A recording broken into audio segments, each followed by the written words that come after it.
The afternoon light slid through Mark's small study window, catching dust floating like slow snowflakes. He sat at his desk, grading old history papers he had saved for years, trying to convince himself his teaching days still mattered. The house around him creaked softly, those familiar sounds he once found comforting.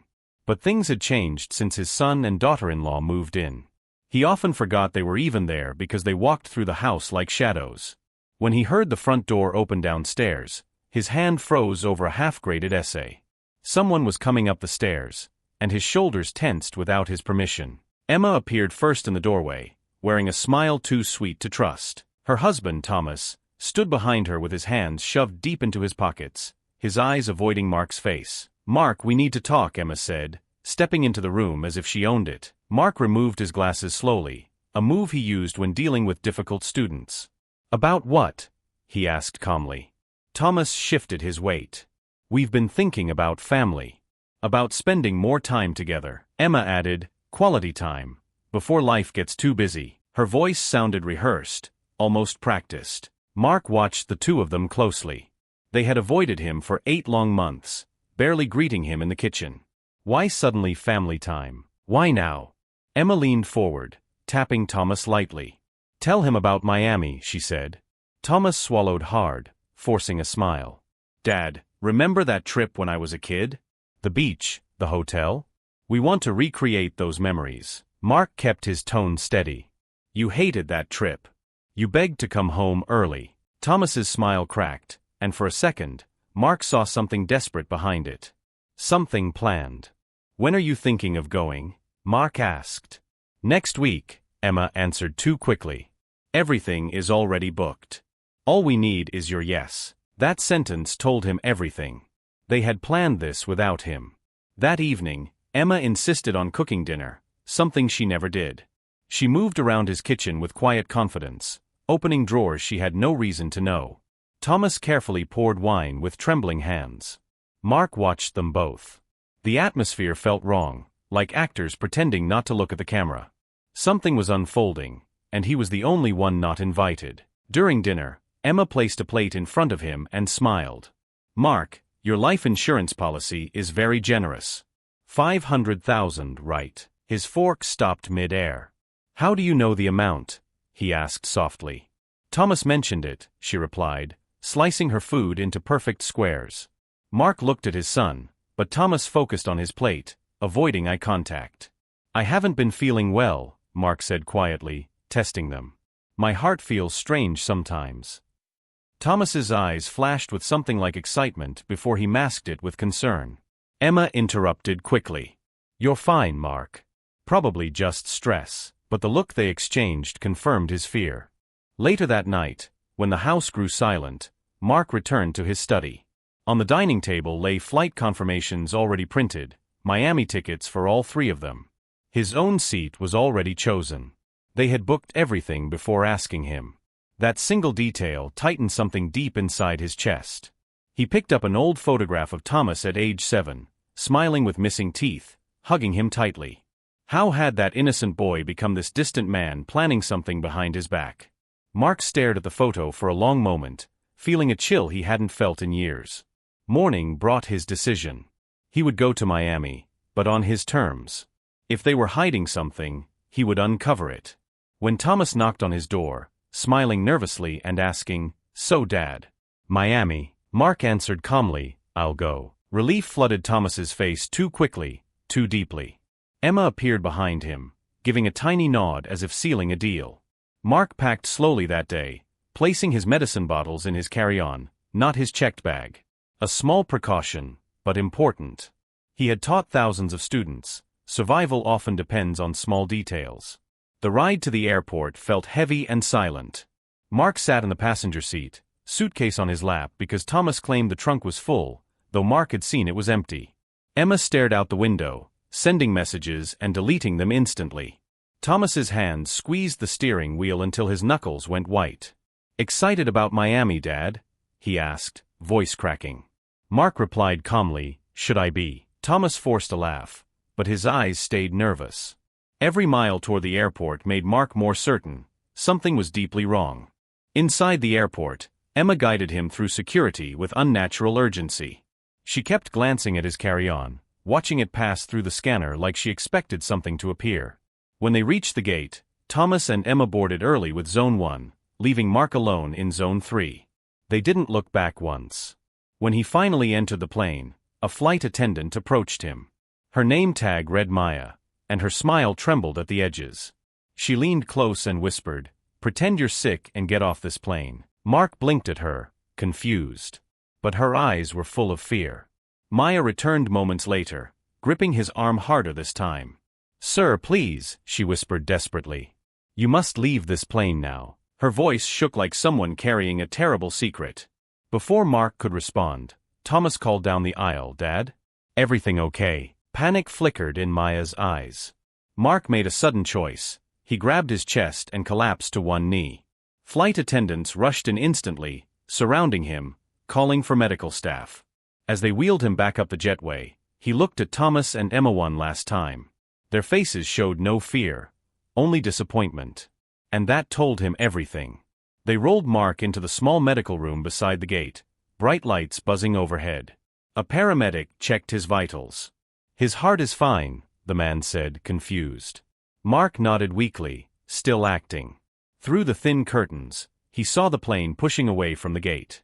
His son and Emma were already gone, off to Miami without him. His phone buzzed. A message from Thomas read, "Dad, we're worried. Please call." Mark turned the phone off slowly. He could see through lies now more clearly than ever. The door opened. Maya stepped inside, her uniform wrinkled and her hands trembling.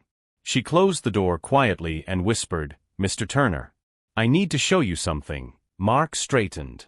Her voice held the same urgency he heard earlier on the plane. She pulled out her phone and opened a video. "I recorded this in the restroom.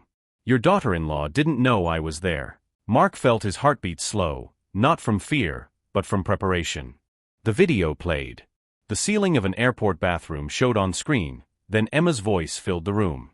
"The pills dissolve fast. He won't taste anything," she said coldly. A pause.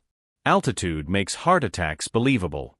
Investigation will be harder." Another pause. "And when it's done, we get the 500,000. Thomas is nervous, but he knows it's now or never." Mark felt the room tilt, but he kept breathing steadily. It wasn't shock anymore. It was confirmation. Maya lowered the phone. "I couldn't stay quiet," she said softly. "A few years ago, my father's nephew changed his will, then he fell down the stairs. They called it an accident. I couldn't prove anything. I won't let that happen again." Mark nodded, absorbing her pain. "Thank you," he said calmly. "You saved my life." She gave him her number for the recording and whispered, "Please stop them before they try again." Mark took a taxi home, watching the familiar Orlando streets pass by like strangers. The house felt colder when he entered, as if the walls themselves knew what had been plotted inside them. He went straight to his study and opened his filing cabinet. Insurance papers, bank statements, old letters. He spread everything across the dining table like pieces of a puzzle. For 30 years he taught students to look for patterns. Now he applied those lessons to his own life, his own survival. Hours later, Mark spotted it, the first forged signature.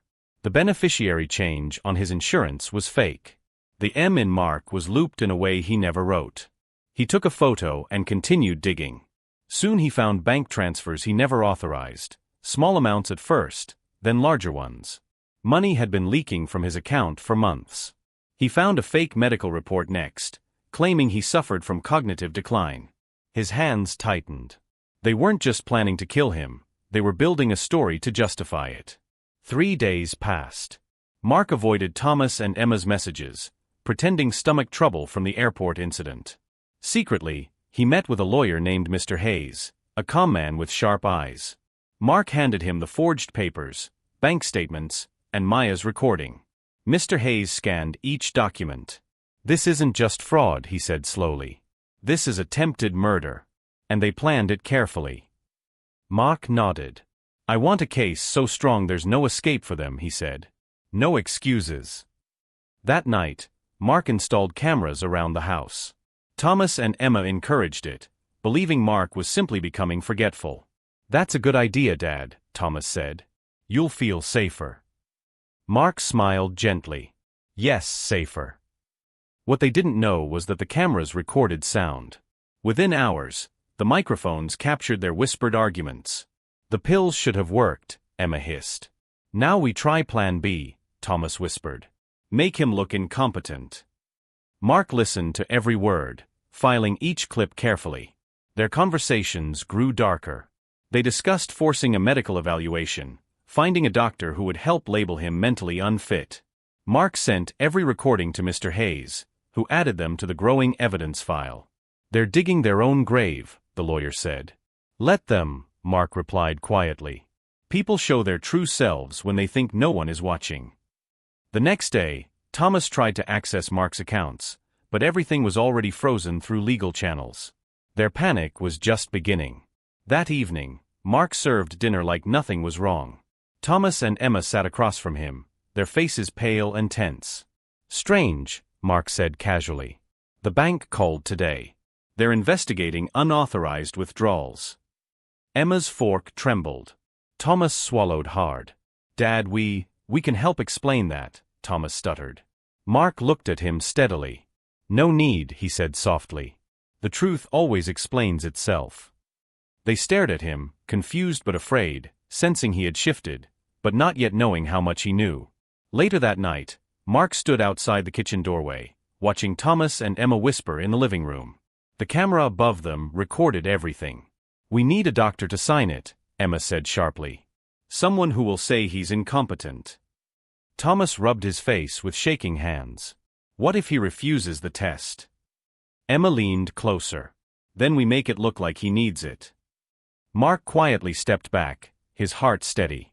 Every word they spoke became evidence that would soon seal their fate. The next morning, a call came from a doctor named Dr. Morris, claiming to be Mark's personal physician, though Mark had no such doctor. We need to conduct a cognitive test today, the man said quickly. Just routine. Mark listened to the fake cheerfulness and replied warmly, of course. I'm ready. When he hung up, he called Mr. Hayes immediately. The trap is set, the lawyer said. Record everything. Don't refuse anything. Let them expose themselves. And Mark agreed. The appointment took place in a small rented office with a printed sign taped to the door. Inside, the so-called doctor asked strange, leading questions. Do you forget where you live? He asked. Do you ever imagine people want to harm you? Mark smiled politely. Oh, sometimes I imagine many things, he answered calmly. Every word went into the recorder hidden in his shirt pocket. When the fake exam ended, Mark thanked the man and walked out without looking back.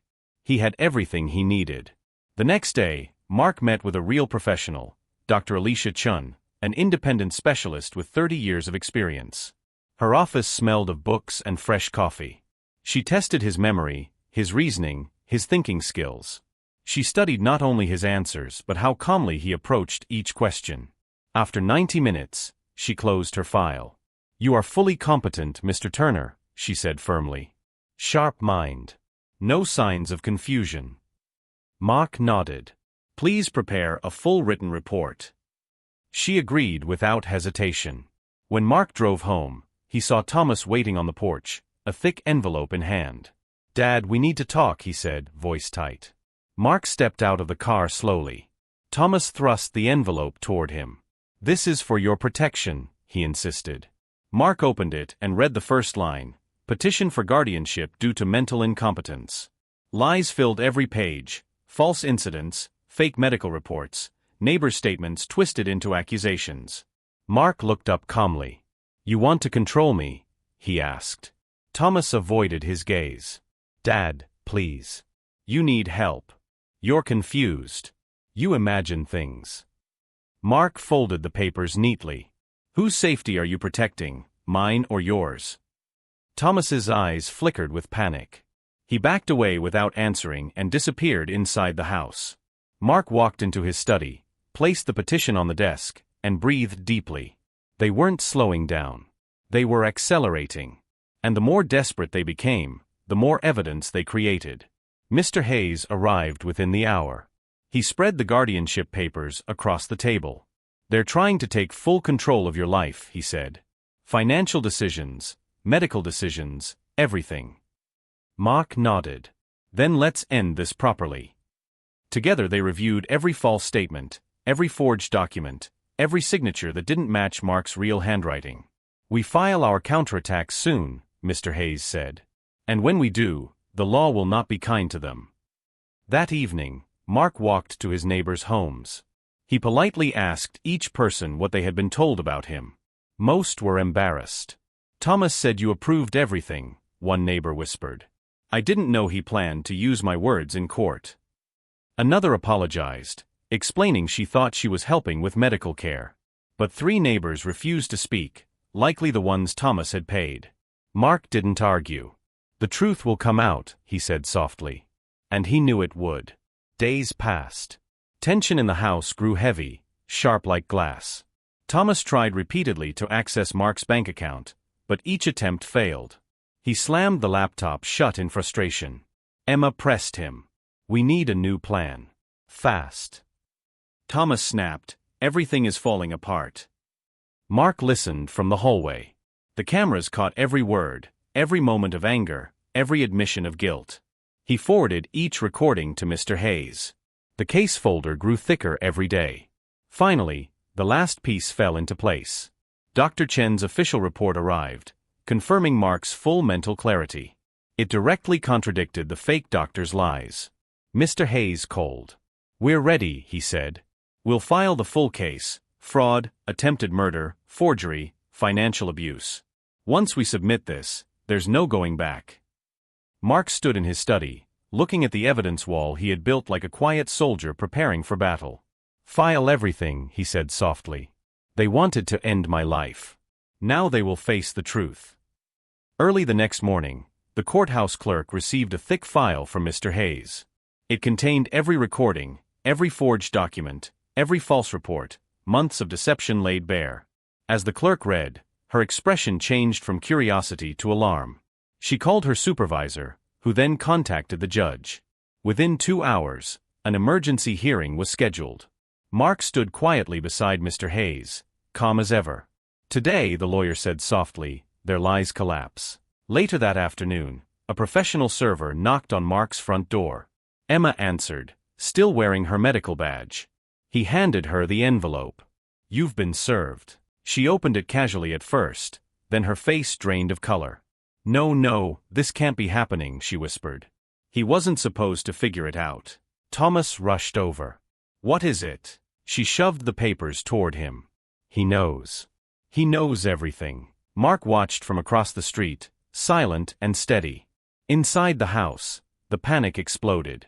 Thomas rushed to his computer, deleting files, emptying folders, smashing keys. Emma grabbed documents from drawers and stuffed them into a shredding machine until it jammed. We have to fix this, she cried. We're done, Thomas muttered. He trapped us. Every second of their destruction was recorded by the cameras Mark had installed. Mr. Hayes received the footage instantly. They're destroying evidence, he said. Good. That only strengthens your case. That evening, Emma's sister arrived at Mr. Hayes's office with another envelope. They asked me to bring this, she said quietly. Inside was a written offer, $100,000 if Mark dropped the charges. Mr. Hayes handed it to Mark. He read the first line, then took out a pen and wrote one sentence at the bottom. Justice is not for sale. He returned the paper to the sister. Give them my answer, he said. She left with tears in her eyes, whispering, I'm so sorry. Days passed, and the community learned the truth. 3 neighbors who had unknowingly helped the guardianship request came forward to correct their statements. Others turned away from Thomas and Emma, disgusted. Emma lost her job at the medical center after investigators uncovered her illegal access to patient files. Thomas's gambling debts became public, and collectors began calling non-stop. Their marriage, built on secrets and money, cracked under the weight of consequences. Mark simply waited, quiet, patient, prepared. The morning of the trial felt strangely peaceful. Mark dressed carefully, wearing the same tie he used for parent-teacher meetings during his career. Mr. Hayes picked him up, and together they drove to the courthouse. The courtroom filled quickly, neighbors, reporters, former colleagues. Thomas and Emma entered last, looking smaller than Mark had ever seen them. They sat behind their lawyer, shoulders tense. The judge entered. "Court is now in session," she announced. The room fell silent. The prosecutor opened with simple words, "This is a case of betrayal, forged documents, stolen money, and a planned murder." Maya's bathroom recording echoed through the courtroom. The jury watched Emma's casual discussion of dissolving pills, altitude, and insurance money. Emma hung her head. Thomas wiped his eyes. Next, the bank manager testified about unauthorized withdrawals. The document examiner proved the signatures were forged. The real Dr. Chun confirmed Mark's perfect mental clarity. Piece by piece, the truth stacked against them. Finally, Mark took the stand. He spoke calmly, like a teacher explaining a lesson. "I trusted my son," he said. "I let them live in my home. I believed we were family." He paused, letting the silence settle. "Instead, they planned my death for money. They studied how to make it look natural. They forged my name. They tried to erase me." The courtroom listened in complete stillness. Even Thomas didn't look up. Mark stepped down with dignity, knowing he had spoken the truth. The jury deliberated for less than 2 hours. When they returned, their verdict was firm. On all counts, fraud, forgery, financial abuse, and conspiracy to commit murder, we find the defendants guilty. Emma burst into tears. Thomas sagged forward, shaking. The judge pronounced the sentences. Emma, 5 years, due to her role in medical deception. Thomas, 3 years probation, mandatory repayment of all stolen funds. Both were ordered to stay away from Mark permanently. Their faces broke as the reality settled in. Mark walked out of the courthouse into the warm afternoon air, feeling lighter than he had in years. Mr. Hayes shook his hand. "You fought with patience and truth," the lawyer said. "You did well." Mark smiled softly. "I just did what any teacher would do. I followed the evidence." At home, he packed the case documents into a box labeled "Case Closed," storing it away like an old chapter. Then he sent an email to the local high school. "I'm ready to volunteer again. I still have lessons worth sharing." For the first time in a long time, Mark felt free, alive, and ready to begin the next part of his life.